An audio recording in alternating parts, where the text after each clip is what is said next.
Bom dia, despertos. Rodolfo Camilo aqui, com mais uma mensagem do Reino de Deus para você que decidiu despertar. Os milagres que experimentamos não se limitam somente à nossa vida. Eles são como batismos de profundidade e autoridade espiritual. Jesus fez inúmeros milagres e com todos eles, os que estavam à sua volta tiveram a oportunidade de aprenderem mais sobre o Reino de Deus. E eu sei que Deus já fez muitos milagres aí na sua vida, em você. Mas a pergunta que eu quero fazer para você hoje é: o que você está fazendo com aquilo que Deus fez na sua vida? Uma pergunta não para confrontar, mas para trazer reflexão e embasar a nossa mensagem de hoje, porque eu quero falar com você hoje sobre milagres que apontam destinos. Milagres que apontam destinos. Lemos em Mateus capítulo 8, verso 28 a 34, uma história, a mesma história narrada em Marcos 5. E aqui em Mateus 8, 28 diz: Quando Jesus chegou à outra margem, à terra dos Gadarenos, 2 endemoniados foram ao seu encontro. Saindo dentre os túmulos, eles eram tão furiosos que ninguém podia passar por aquele caminho. E eis que gritaram: O que você quer conosco, Filho de Deus? Você veio aqui para nos atormentar antes do tempo? Ora, uma grande manada de porcos estava pastando não longe deles. Então os demônios pediram a Jesus com insistência: Se você vai nos expulsar, mande-nos para a manada de porcos. Jesus disse: Pois vão. E eles saindo entraram nos porcos, e eis que toda a manada se precipitou, despenhadeira abaixo, para dentro do mar, e morreram nas águas. Os que tratavam dos porcos fugiram e, chegando à cidade, anunciaram todas estas coisas e que tinha acontecido com aqueles endemoniados. Então a cidade toda saiu para encontrar-se com Jesus. E ao vê-lo, pediram com insistência que se retirasse da terra deles. E a primeira chave que eu quero deixar no seu coração é: a libertação está em Cristo. Jesus estava vindo de uma série de milagres, sinais, prodígios, maravilhas. Havia acabado de acalmar uma tempestade. E ele chega então de barco em Gadara, a terra dos Gadarenos, hoje a atual Jordânia. E lá, 2 endemoniados foram ao encontro de Jesus. Lá em Marcos capítulo 5, vai dar ênfase para um endemoniado só. Mas a Bíblia narra que eles eram tão furiosos que ninguém podia passar por aquele caminho. E eles perguntaram a Jesus: O que você quer conosco, Filho de Deus? Você veio aqui nos atormentar antes do tempo? Veja, Jesus é a autoridade máxima, seja no mundo espiritual, seja na terra.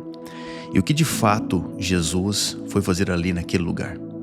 Levar libertação para aquele povo, já que em sua maioria, historicamente falando, não eram judeus, não conheciam as Escrituras. E essa mesma história, como eu disse, é narrada tanto em Marcos e também em Lucas. E em Marcos capítulo 5, versos 7 ao 10, há um detalhe muito importante para o entendimento desse episódio. Veja: gritando em voz alta: O que você quer comigo, Jesus, Filho do Deus Altíssimo? O endemoniado perguntou: Por Deus, peço que não me atormente. Ele disse isto porque Jesus tinha dito a ele: Espírito imundo, saia deste homem. Então Jesus lhe perguntou: Qual é o seu nome? E ele respondeu: Legião. Legião é o meu nome, porque somos muitos. E pediu-lhe com insistência que não os mandassem para fora do país. Os demônios pediram com insistência que Jesus não os mandasse para fora do país, porque o demônio pediu Jesus para não expulsar daquele país. Isso nos dá a entender que os demônios são territorialistas, tomam posse de pessoas e com isso dominam regiões, territórios. E começa a ficar claro o motivo pelo qual Jesus foi para aquele lugar. Foi para levar libertação para aquele povo e com isso ensinar os seus discípulos sobre como deveriam agir na luta contra os poderes espirituais. Mas se estivermos em Cristo, não precisamos temer os demônios, porque Cristo, como eu disse, é a autoridade máxima em qualquer território. Jesus chegou ali, a autoridade máxima do mundo espiritual da terra havia chegado naquele lugar, e aquele lugar iria mudar. E Jesus ali encontrou um homem que vivia em correntes, andava entre túmulos, vivia atormentado e decidiu libertá-lo. Porque é isso que Jesus faz em nossas vidas. Quebra as correntes, nos tira da morte, nos tira entre os túmulos e nos coloca na vida e nos dá uma vida de paz. Lembra que Ele é o caminho, a verdade e a vida. Só podemos ter vida se andarmos na verdade e seguir o caminho que Ele nos deixou. Só podemos ter vida se andarmos na verdade e seguir o caminho que Ele nos deixou. E aquele homem ali encontrou não só a vida, mas encontrou a verdade e encontrou o caminho a ser seguido. A segunda chave que eu quero deixar no seu coração é: entenda as ações do inimigo. Entenda. Então os demônios pediram a Jesus com insistência: se você vai nos expulsar, mande-nos para a manada de porcos. Jesus disse: pois vão. E eles entraram nos porcos, e toda a manada se precipitou despenhadeira abaixo para dentro do mar e morreram nas águas. Veja que interessante. Os demônios pediram para Jesus que, se os expulsassem, os deixassem ir para a manada de porcos. E Jesus atende o pedido deles. Logo você vai entender o porquê disso, mas se atente ao fato de por que Jesus atendeu o pedido de demônios. Se Jesus atendeu o pedido daqueles demônios, por que não atenderia o seu? Pense nisso. Pense nisso. Para entender os mistérios dessa história, nós precisamos nos lembrar que Jesus não estava ali sozinho. Ele havia chegado ali com seus discípulos. E como eu digo sempre, Jesus tinha um compromisso em transferir para os seus discípulos os conceitos e os ensinamentos sobre o reino de Deus. Em especial, aqueles 11 que viriam a ser os apóstolos. E cada coisa que ele fazia era uma oportunidade de ensinar algo para aqueles. Deixar os demônios irem para os porcos era uma oportunidade de ensinar mais uma vez sobre como os demônios agiam. Antes, o demônio atormentava o homem que vivia preso em correntes e andava entre os túmulos. Mas e agora, com os porcos, o que aconteceria? Como seria o modus operandi do inimigo? Pois eles entram nos porcos, e eis que toda a manada caiu no despenhadeiro abaixo e morreu.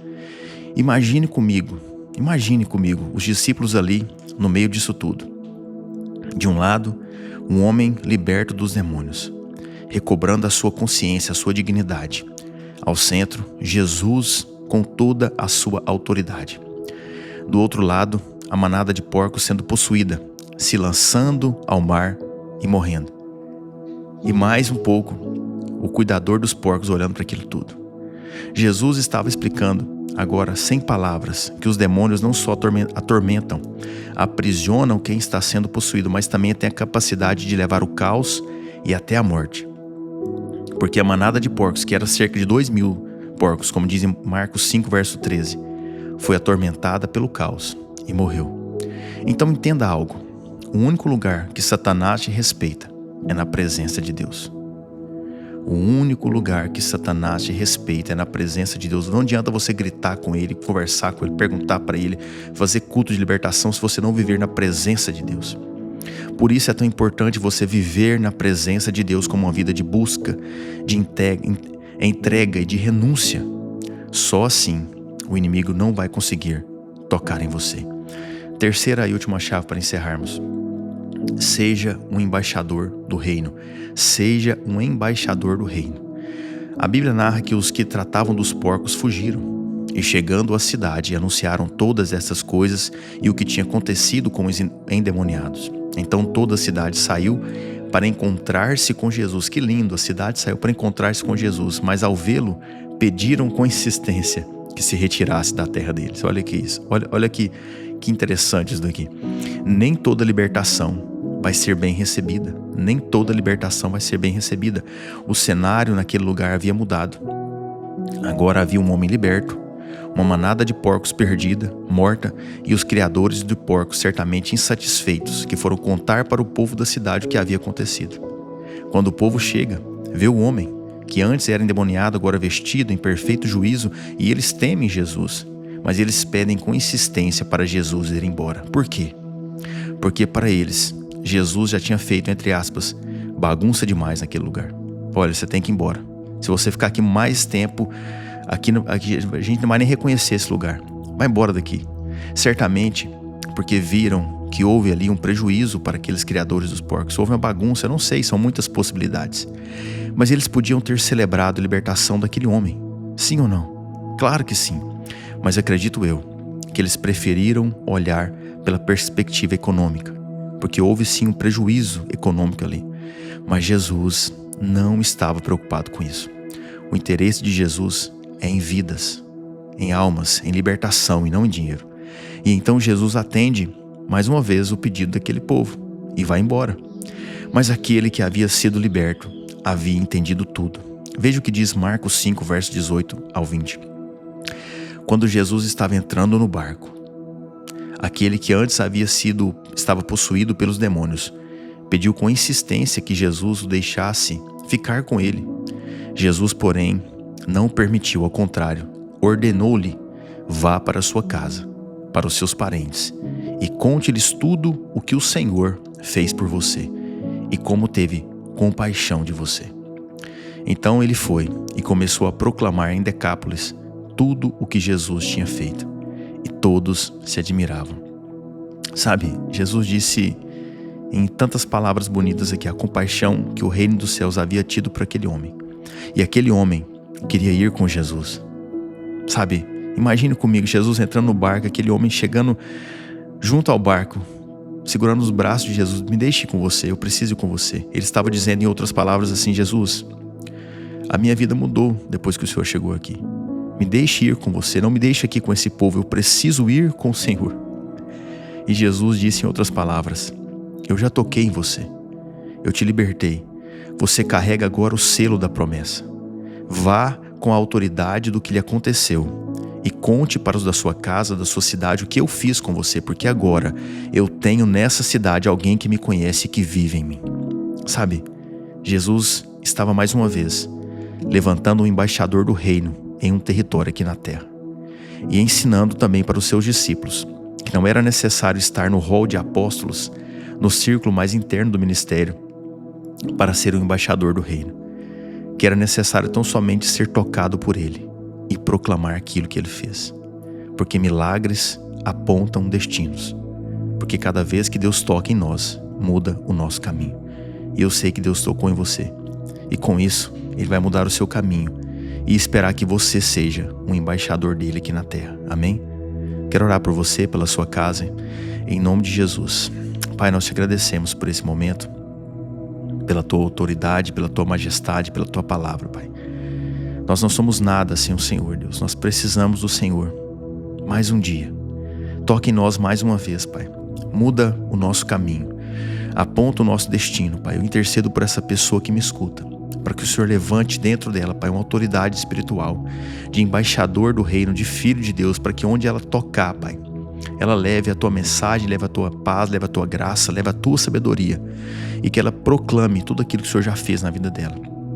Deus abençoe cada área da vida dela, com amor, com graça, com alegria. Restaura a força dela hoje, Pai.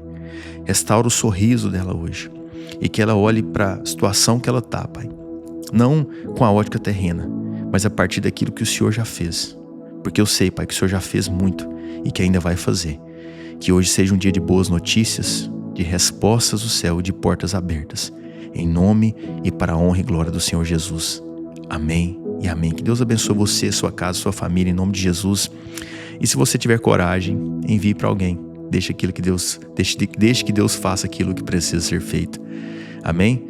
Que Deus abençoe você, sua casa, sua família, em nome de Jesus. E eu termino te lembrando: desperta, tu que dormes, e Cristo te iluminará.